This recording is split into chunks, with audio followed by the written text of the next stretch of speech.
Good morning dear student, online ক্লাসে স্বাগতম। কেমন আছো তোমরা সবাই? আলহামদুলিল্লাহ, আশা করছি ভালো আছো। এতদিন তোমরা কি করেছিলে? পরীক্ষা দিয়েছো এবং অ্যাসাইনমেন্ট নিয়ে তোমরা এখন খুব ব্যস্ত আছো, আমি জানি। তোমরা সবাই শর্ট সিলেবাস পেয়েছো নিশ্চয়ই, এবং সেই শর্ট সিলেবাস অনুযায়ী তোমাদেরকে অ্যাসাইনমেন্ট দিয়েছে। তোমরা লজিকের অ্যাসাইনমেন্টটা পেয়েছো, যে প্রথম অধ্যায়ের যে উৎপত্তির বিকাশ, বিভিন্ন যুক্তিবিদদের মতে যুক্তিবিদ্যার ধারণা, যুক্তিবিদ্যার স্বরূপ এবং যুক্তিবিদ্যার পরিসর, এই কটা বিষয় লিখতে দিয়েছে। এবং এখানে বলা হয়েছে অবশ্যই তোমরা গাইড বইয়ের সাহায্য নেবে না, তোমরা মেইন বই থেকে অ্যান্সারগুলো লিখবে, ঠিক আছে?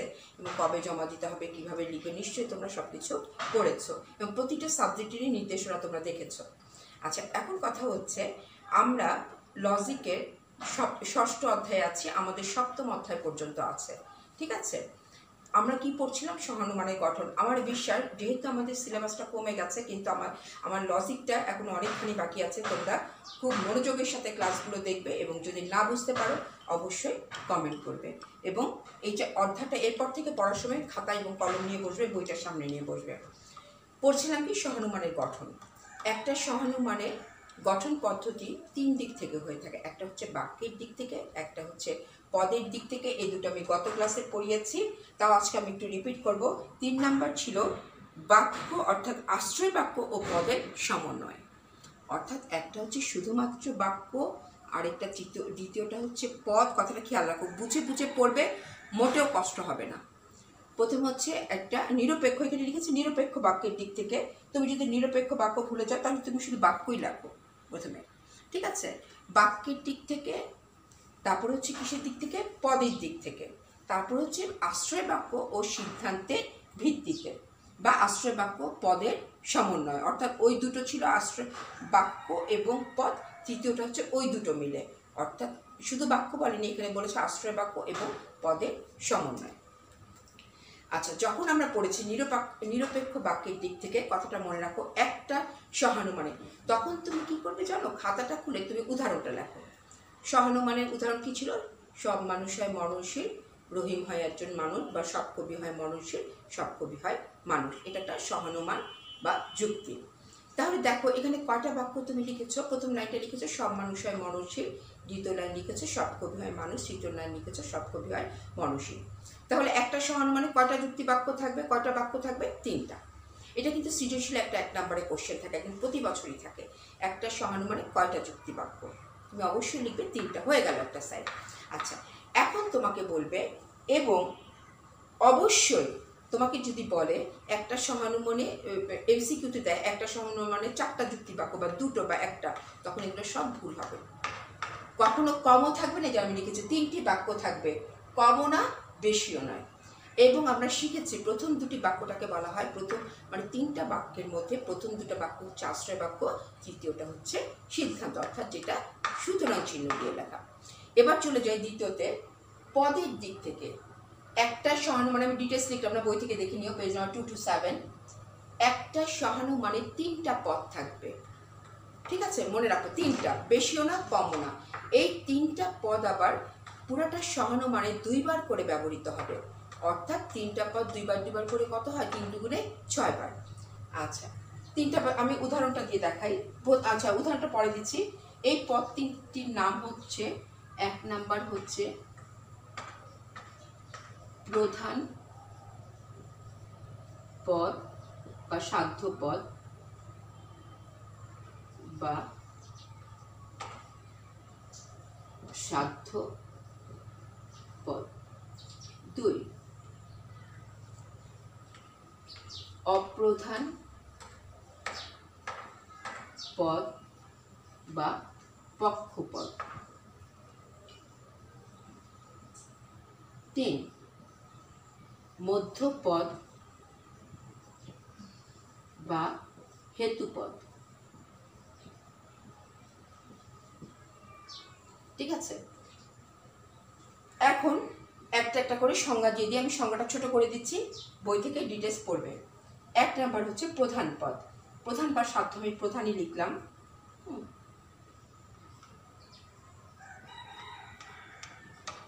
প্রধান বা সাধ্য।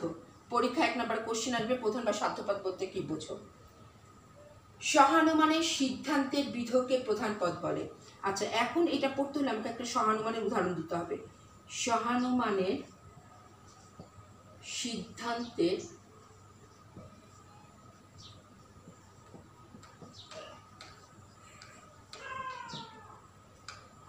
বিধকে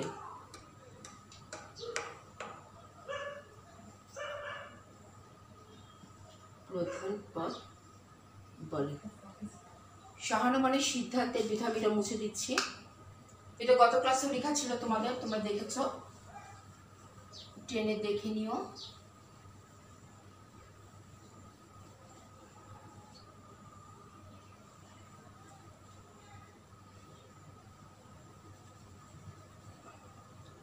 আচ্ছা, সহানুমানের সিদ্ধান্তের বিধকে প্রধান পদ বলে। আমি উদাহরণটা আগে লিখি, একটা সহানুমান লিখে এই কথাটা একটু উপরে লিখে দিই।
এটা হচ্ছে সহানুমান বা যুক্তি। আমি সংজ্ঞাটা লিখেছি কি, সহানুমানের সিদ্ধান্তের বিধকে প্রধান পদ বা সাধ্যপদ বলে। সিদ্ধান্তের বিধকটা, এটা হচ্ছে সিদ্ধান্ত, আমরা সবাই জানি। বিধেয় কোনটা? বাক্যে যার সম্পর্কে কিছু বলা হয়। কার সম্পর্কে বলা হচ্ছে? কবি সম্পর্কে। আর উদ্দেশ্য সম্পর্কে যাবে কিছু বলা হয়, মননশীল কাকে বলা হচ্ছে? কবিকে। এটা হচ্ছে বিধেয়, এটা হচ্ছে সিদ্ধান্তের বিধেয়। ঠিক আছে, এটা হচ্ছে কি প্রধান পদ, প্রধান বা সাধ্য। আর এটাকে শর্টকাটে বলা হয় সংক্ষেপে পি। পরে যখন আমরা সহানুমানের নিয়ম বা অন্য কিছু পড়বো, ট্রুথ টেবিল পড়বো, যদিও তোমাদের ট্রুথ টেবিল নেই, তখন আমি এটাকে পি বলবো, অর্থাৎ প্রধান পদের সাংকেতিক চিহ্ন হচ্ছে পি। তাহলে তোমাকে যদি কোয়েশ্চেন করে সহানুমানের প্রধান পদ কাকে বলবে বলে, তুমি বলবে সিদ্ধান্তের, সহানুমানের সিদ্ধান্তের বিধকে প্রধান পদ বলে। আচ্ছা, অপ্রধান পদ কাকে বলে? এখানে আরো দুটো লাইন আছে। এখানে বলছি কি, এই প্রধান পদটি প্রধান আশ্রয় বাক্যে ব্যবহৃত হয় এবং প্রধান আশ্রয় বাক্যের মধ্যপদের সাথে সংযুক্ত হয়।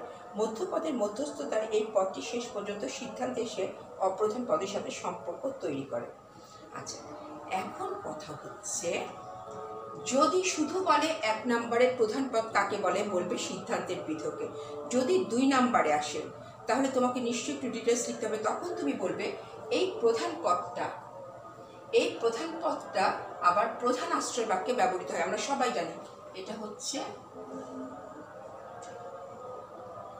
প্রধান আশ্রয় বাক্য। আমি এটা শর্টকাটে লিখলাম, প্রধান আশ্রয় বাক্য। এটা হচ্ছে অপ্রধান আশ্রয় বাক্য। এটা হচ্ছে সিদ্ধান্ত।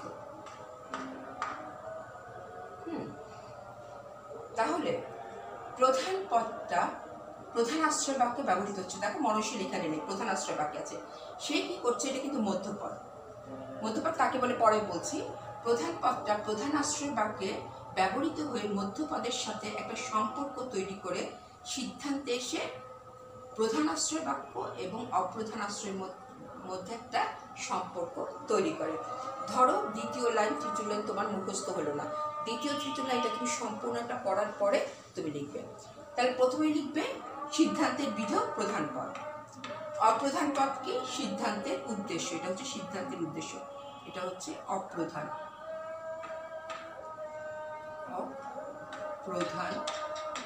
বা এটা সাধ্য, তো এটা হচ্ছে পক্ষ, বা এটাকে বলা হয় এস। এটা আমি মুছে দিচ্ছি।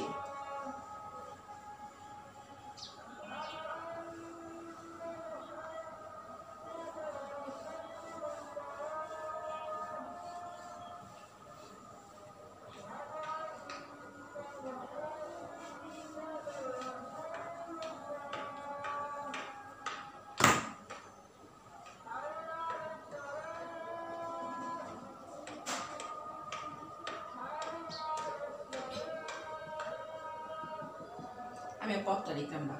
সিদ্ধান্তের বিধকে, সিদ্ধান্তের উদ্দেশ্যকে, সরি, সিদ্ধান্তের উদ্দেশ্যকে অপ্রধান পদ বলে। আচ্ছা,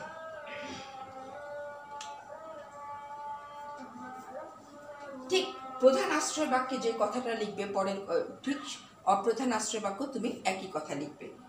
সিদ্ধান্তের, এটা তো প্রধান, সিদ্ধান্তের উদ্দেশ্য হচ্ছে অপ্রধান বা পক্ষপদ, এটাকে সংক্ষেপে বলা হয় এস। আচ্ছা, এখন এখানে লিখবে অপ্রধান পদটি, এটা কবি হচ্ছে অপ্রধান পদ, অপ্রধান পদটি অপ্রধান আশ্রয় বাক্যে ব্যবহৃত হয়ে মধ্যপদ এদের সাথে একটা সম্পর্ক তৈরি করে, যার ফলশ্রুতিতে সিদ্ধান্তে প্রধান এবং অপ্রধান পদের মধ্যে একটা সম্পর্ক তৈরি হয়। ঠিক আছে, ধরো এই লাইনটাও বুঝলে না, এখন আমি বুঝিয়ে দিচ্ছি মধ্যপদ। 3 নাম্বার হচ্ছে মধ্য, এটা ভেরি ভেরি, এটা আবার ডিটেলস পড়াবো। মধ্য বা হেতু, এটা বেশি আসে, ঠিক আছে। এটা হবে পেজ নাম্বার হচ্ছে 2 to 8, আমি আজকে 2 to 9 পর্যন্ত পড়ানোর চেষ্টা করবো, 2 to 7 আর 2 to 8।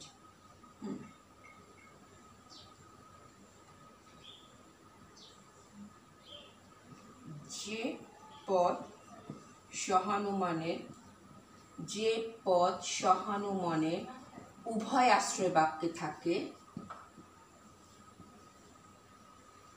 উভয় আশ্রয় বাক্যে থাকে কিন্তু সিদ্ধান্তে থাকে না, তাকে মধ্যপদ বলে। অর্থাৎ যে পদটা এই দুটো আশ্রয় বাক্যে থাকে কিন্তু সিদ্ধান্তে থাকে না, তাহলে তুমি ভালো করে খেয়াল করো। আগে আমরা 3টা পদ বের করে নিই। একটা পদ হচ্ছে মানুষ, একটা পদ হচ্ছে মননশীল, আর একটা পদ হচ্ছে কবি। এখন তোমরা খেয়াল করে দেখো সিদ্ধান্তে কোনটা নাই? সিদ্ধান্তে কবি আছে, মননশীল আছে, মানুষ নেই, তাহলে মানুষটা হচ্ছে মধ্যপদ। আরেকটা জিনিস খেয়াল করেছো, শুনতে বলছো উভয় আশ্রয় বাক্যে মধ্যপদ কি বলি, 3টা পদ, একটা সহানুমানে 3টা পদ থাকে এবং 3টা পদ 2বার করে ব্যবহৃত হয়। খেয়াল করো, মানুষ 2বার ব্যবহৃত হয়েছে, প্রধান অপ্রধান। মননশীল 2বার ব্যবহৃত হয়েছে, প্রধান সিদ্ধান্ত। কবি 2বার ব্যবহৃত হয়েছে, অপ্রধানে আর সিদ্ধান্তে। খেয়াল করেছো? তাহলে 3টা পদ 2বার করে ব্যবহৃত হয়, টোটাল 6 বার। আর মধ্যপদ কাকে বলে? যে পদ উভয় আশ্রয় বাক্যে থাকে, অর্থাৎ দেখো প্রধান আশ্রয় বাক্যে আছে, অপ্রধান আশ্রয় বাক্যে আছে, তাহলে এটা হচ্ছে মধ্যপদ। মধ্যপদকে শর্টকাটে কি বলা হয়? এম। মধ্যপদ হচ্ছে এম। সাধ্যপদ বা হেতুপদ এটা ছিল এস, এটা এস, এটা প্রধান পদ, এটা পি, আর এটা হচ্ছে মধ্যপদ এম। তাহলে উভয় আশ্রয় বাক্যে থাকবে এবং সিদ্ধান্তে থাকবে না। আচ্ছা, মধ্যপদ হচ্ছে এমন একটি পদ যা ছাড়া কোনো সিদ্ধান্তই তৈরি হবে না। ঠিক আছে, এখন আমি মধ্যপদ সম্পর্কে ধারণা দিব। তাহলে এখন প্রধান আশ্রয় বাক্যের ডিটেলসটা পড়ে ফেলো, যে প্রধান পদটি প্রধান আশ্রয় বাক্যে মধ্যপদের সাথে একটা সম্পর্ক তৈরি করে, যার ফলশ্রুতিতে সিদ্ধান্তে গিয়ে প্রধান এবং অপ্রধান পদের মধ্যে একটা সম্পর্ক তৈরি হয়। ঠিক একই কথা অপ্রধান পদে বলবে, যে অপ্রধান পদটি, এই যে অপ্রধান পদটি অপ্রধান আশ্রয় বাক্যে মধ্যপদের সাথে একটা সম্পর্ক তৈরি করে, যার ফলশ্রুতিতে সিদ্ধান্তে গিয়ে প্রধান এবং অপ্রধান পদের মধ্যে একটা সম্পর্ক তৈরি হয়। পরে আমি যেটা পড়াবো মধ্যপদের ভূমিকা, এটা এখানে একটু বলে দিই। একটা তোমাদের বড় কোশ্চেন আসবে 3 নাম্বার অথবা 4 নাম্বারে, সহানুমানের মধ্যপদের ভূমিকা লেখো। আসলে মধ্যপদটা হচ্ছে এমন একটি পদ যেটা ছাড়া কোনো সিদ্ধান্তই তৈরি হবে না, কিন্তু সিদ্ধান্তে সে থাকবে না। কথাটা চিন্তা করে দেখো, তাকে ছাড়া সিদ্ধান্ত হবে না, কিন্তু সিদ্ধান্তে সে অবস্থান করবে না। আচ্ছা, এখানে লাস্টে একটা আছে আশ্রয় বাক্য পদের সমন্বয়। তাহলে 3 নাম্বারটা একটু পড়ার পরে আমি তোমাকে মধ্যপদের ভূমিকা পড়াই। এটা আমি এখন মুছে দিচ্ছি। গ নাম্বার হচ্ছে আমরা 3টা পড়েছি, একটা পড়েছি বাক্যের দিক থেকে 3টা বাক্য থাকবে, পদের দিক থেকে 3টা পদ থাকবে, 3টা পদ 2বার করে ব্যবহৃত হবে। সেই 3টা পদ কাকে বলে লিখে দিলাম। উদাহরণটা লিখবে, সিদ্ধান্তের বিধ প্রধান পদ, সিদ্ধান্তের উদ্দেশ্য অপ্রধান পদ। যে পদ উভয় আশ্রয় বাক্যে থাকে সিদ্ধান্তে থাকে না তাকে মধ্যপদ। এটা হচ্ছে 1 নম্বরের অ্যান্সার। আর 3 নম্বর 2 নম্বর দিতে গেলে বই থেকে ডিটেলস পড়বে যে প্রধান পদটা প্রধান আশ্রয় বাক্যে থাকে, মধ্যপদের সাথে একটা সম্পর্ক তৈরি করে, যার ফলে সিদ্ধান্তে প্রধান পদ এবং অপ্রধান পদের মধ্যে একটা সম্পর্ক তৈরি হয়।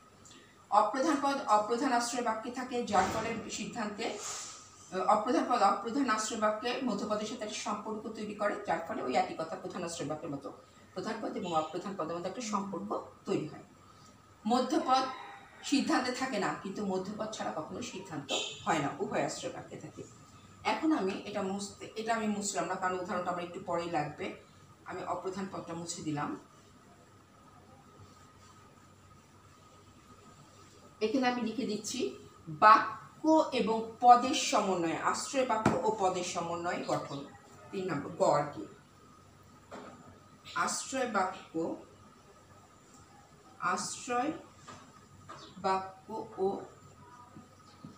পদের সমন্বয়ে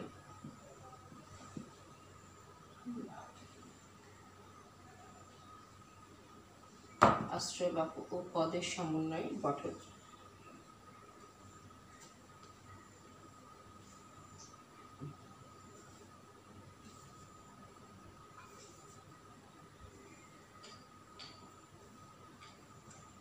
আচ্ছা, এই কথাটা একটু আগে আমি বলে ফেলেছি, এখানে যে ডিটেলসে পদের সমন্বয় গঠন, এখানে আমি ডিটেলস আর লিখবো না, কারণ একটু আগে যে কথাটা বলেছি এই কথাগুলো এখানে রিপিট করেছে। ঠিক আছে, এখানে কি লিখেছে দেখো, আশ্রয় বাক্য পদের সমন্বয় গঠন তোমরা গুছিয়ে লিখবে এভাবে যে আমরা জানি একটা সমানুমান গঠিত হয় 2টা আশ্রয় বাক্য ও একটা সিদ্ধান্ত নিয়ে। প্রথমটাকে বলা হয় প্রথম বাক্যটাকে বলা হয় প্রধান আশ্রয় বাক্য, দ্বিতীয়টা অপ্রধান আশ্রয় বাক্য, তৃতীয়টা সিদ্ধান্ত। আচ্ছা, এবং প্রধান আশ্রয় বাক্যটা 3টা পদ এবং 3টা পদ থাকে, প্রধান পদ অপ্রধান পদ সিদ্ধান্ত।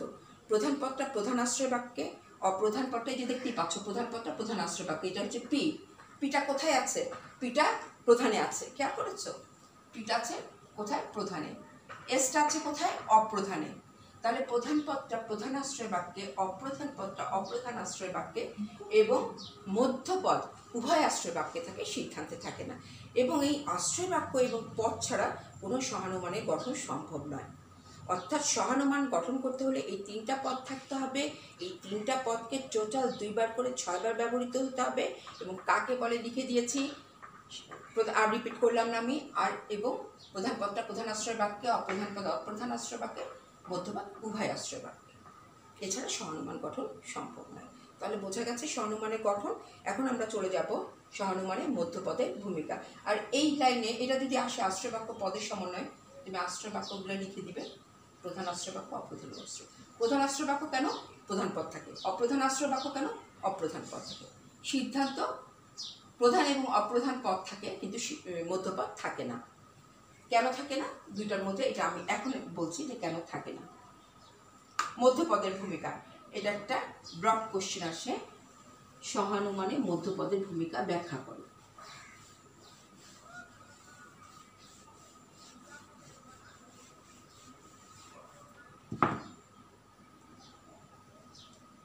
মধ্যপদের ভূমিকা বলো, কার্য বলো, একই অ্যান্সার, ভূমিকা অথবা কার্য। আচ্ছা, মধ্যপদের আরেকটা নাম হচ্ছে, একটু আগে বলেছি লেখার দরকার নাই, হেতুপদ, বা আমি এমটা লিখে দিচ্ছি, এম মধ্যপদ শর্টকাট। আচ্ছা, খেয়াল করো কি বলছে এখানে, এটা খুবই গুরুত্বপূর্ণ, যা ছাড়া সহানুমান সম্ভব নয়। প্রধান পদ এবং অপ্রধান পদের মধ্যে একটি সম্পর্ক তৈরি করে। প্রধান আশ্রয় বাক্যে প্রধান পদের সাথে মধ্যপদের সম্মত থাকে।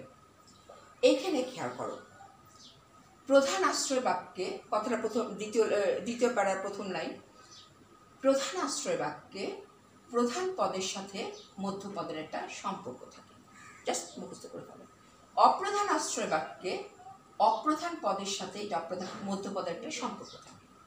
তাহলে মধ্যপদের কার সাথে সম্পর্ক থাকে, প্রধান পদের সাথে সম্পর্ক থাকে, অপ্রধান পদের সাথে সম্পর্ক থাকে। কোথায় থাকে, প্রধান আশ্রয় বাক্যে প্রধান পদের সাথে, অপ্রধান আশ্রয় বাক্যে অপ্রধান পদের সাথে। মনে থাকবে কথাটা, ঠিক আছে? মানে ধরে নাও মধ্যপদ হচ্ছে কি একটা ঘটক। আচ্ছা, কি কথা ছিল?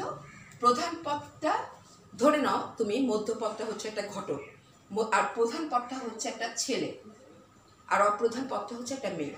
মধ্যপদটা কি করছে? প্রধান পদে প্রধান আশ্রয় বাক্যে গিয়ে প্রধান পদের সাথে একটা সম্পর্ক তৈরি করে, অর্থাৎ ঘটকটা প্রধান পদ একটা ছেলের সাথে একটা সম্পর্ক তৈরি করলো, বন্ধুত্ব করলো। আবার অপ্রধান আশ্রয় বাক্যে এসে মধ্যপদটা আবার মেয়েটার সাথে বন্ধুত্ব তৈরি করলো।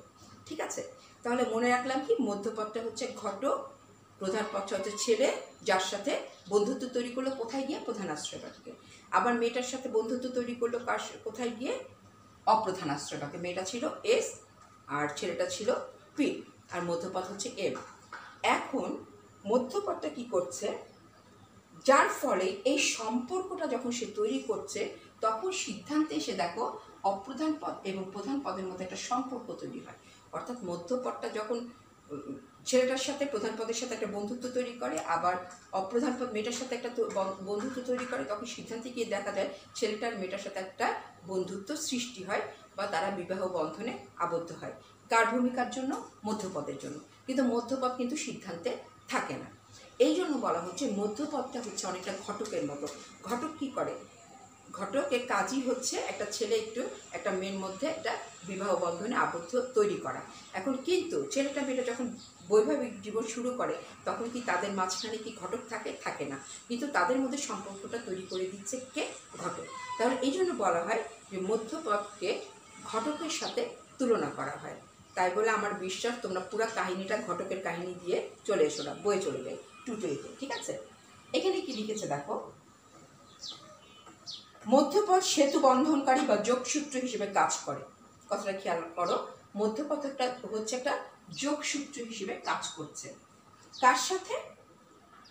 মধ্যপদ বর এবং কনের ঘটক হিসেবে কাজ করে।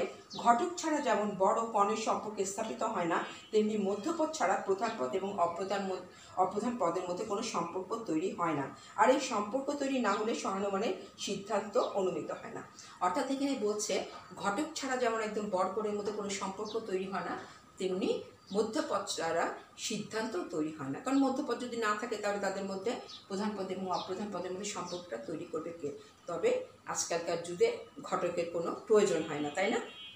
আচ্ছা, তারপরে কি বলছে? কাজেই দুটি পদ সম্পর্কে একটি সিদ্ধান্ত গ্রহণের জন্য আশ্রয় বাক্যের মধ্যে একটি সাধারণ পদ ব্যবহার করা আবশ্যক প্রয়োজন।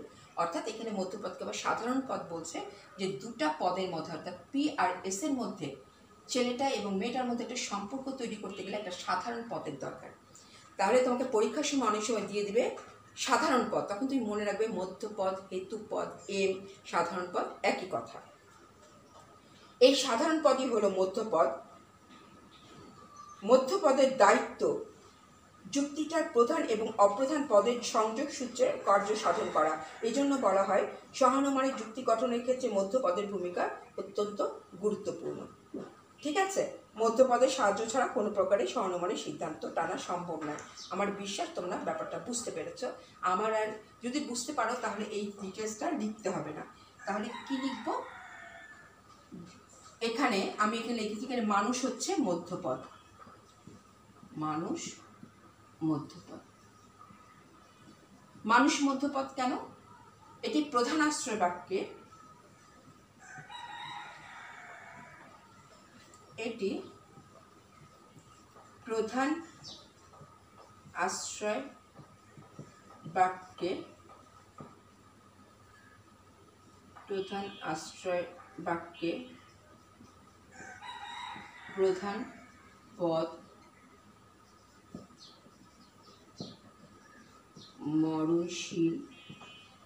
মরণশীলের সাথে সম্পর্ক তৈরি করে, সাথে সম্পর্ক তৈরি করে। এটা তোমরা যদি বুঝতে পারো নিজেরাই লিখতে পারবে। তৈরি করে এবং আবার কি করছে? অপ্রধান আশ্রয় বাক্যে অপ্রধান পদ কবির সাথে সম্পর্ক তৈরি করে এবং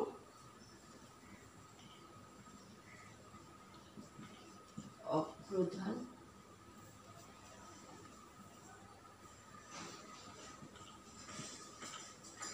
আশ্রয় বাক্যে অপ্রধান পদ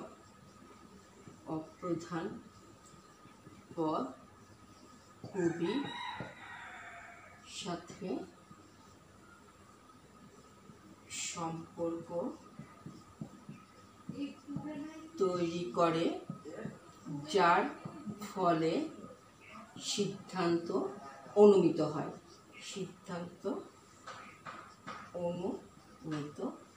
বইতে কি আছে দেখি।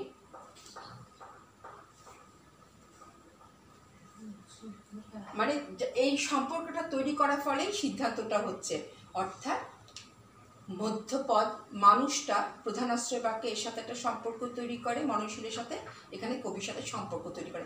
তখন কি করে ওরা দুজন যেহেতু সম্পর্ক তৈরি করে, এদের কানে কানে এসে কি বলে, ও বলছে যে মননশীলকে বলছে কবি তোমাকে পছন্দ করে, আবার কবিকে এসে বলছে মননশীল তোমাকে পছন্দ করে, যার ফলে সিদ্ধান্তে কবি আর মননশীলের মধ্যে একটা সম্পর্ক তৈরি হয়। আর এই ঘটক তখন কি করে, এখানে থাকে না। আর এই সম্পর্ক যদি তৈরি না করতো তাহলে সিদ্ধান্ত হতো না।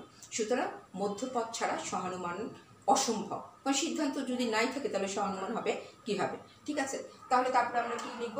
সহানুমানের মধ্যপদকে বইতে দেওয়া আছে।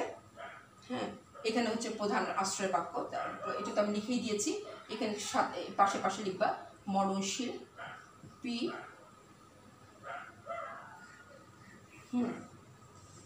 পি হচ্ছে প্রধান পদ কি মননশীল, এস অপ্রধান পদ কবি। এখানে লিখলাম এম, মধ্যপদ কি ছিল, মানুষ। ব্যাস, এটা হচ্ছে মধ্যপদের ভূমিকা। খুব ভালো করে, খুব মনোযোগের সাথে এটা পড়বে। এটা যদি ভালো করে বুঝতে পারো তাহলে তোমার সহানুমানের গঠনে কোনো আর আটকাবে না। যদি সহানুমানের গঠনটা ভালো করে বুঝতে পারো, সহানুমানের নিয়মাবলীতে আটকাবে না। এখন আমি তোমাদের চলে যাব সহানুমানের নিয়মাবলী। আমার বিশ্বাস এটা তোমরা ভালো করে বুঝতে পারবে। ঠিক আছে, তাহলে চলো এখন যাই সহানুমানের নিয়মাবলী। সহানুমানের 10টা নিয়ম আছে, তার মধ্যে 4টা নিয়ম হচ্ছে মৌলিক এবং পরেরগুলো হচ্ছে, পরের 6টা এসছে 4টা থেকে। তবে 4টাই কিন্তু তোমাদের সিলেবাসে বেশি আসে। 4টা নিয়ম তোমাদের সিলেবাসে বেশি আসে, সেই 4টা নিয়ম আমরা খুব ভালো করে পড়ব। তারপরে ওই 4টা নিয়ম যদি ভালো করে পারি, 6টা আমরা, বাকি 6টা এমনি আমরা লিখতে পারবো। তবে বাকি 6টা থেকে ডিটেলস আসে না, 1 নাম্বার করে আসে। আমি নিয়মাবলী আছে বেশি পড়াবো না, একটা নিয়মই ভালো করে পড়াবো। ঠিক আছে, আরেকটা নিয়ম জাস্ট হিন্টস দিয়ে দিব। সহানুমানের নিয়মাবলী খুবই ইম্পর্টেন্ট, নিয়মাবলী। আচ্ছা, আমি সরাসরি চলে যাই 1 নাম্বার নিয়ম। 1 নাম্বার নিয়মে বলছে, কথাটা খেয়াল করো, এটা আমরা আগেই জানি। সহানুমানে কেবলমাত্র 3টি পদ থাকবে। একটু আগে পড়ে এসছি, খুবই সহজ, সবাই জানে। সহানুমানে কয়টা পদ থাকবে? 3টি পদ থাকবে, কমও না বেশিও না। কম, আমি শর্টকাটে লিখছি, কম বা বেশি নয়। তোমরা ডিটেলস দেখবে, আর এখানে উদাহরণ দিয়ে আছে, উদাহরণ ধরে ধরে পড়বে। কম বা বেশি নয়। যদি বেশি হয়, এখানে কমের কথা লেখি নাই, যদি 3টার পরিবর্তে 4টা পদ হয়, যদি 4টি পদ হয়, তাহলে এখানে কি অনুপপত্তি করবে? আমি একটা করে নিয়ম পড়াবো, একটা করে অনুপপত্তি পড়াবো। যদি 4টা পদ হয় তাহলে চতুষ্পদী অনুপপত্তি করবে। কি? চতুষ্পদী অনুপপত্তি। এখন তুমি কিভাবে বুঝবা যে 4টা পদ? এটা তোমার করতে করতে তোমার ব্রেনে চলে আসবে। আমি আজকে একটা উদাহরণ দেখাই দিচ্ছি।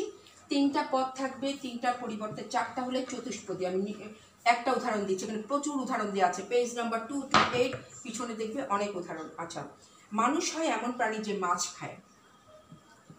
মানুষ হয় এমন প্রাণী যে মাছ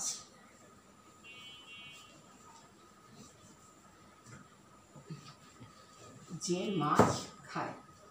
আচ্ছা, তারপরে লাইনটা হয়, মাছ হয় এমন প্রাণী যে পোকা খায়।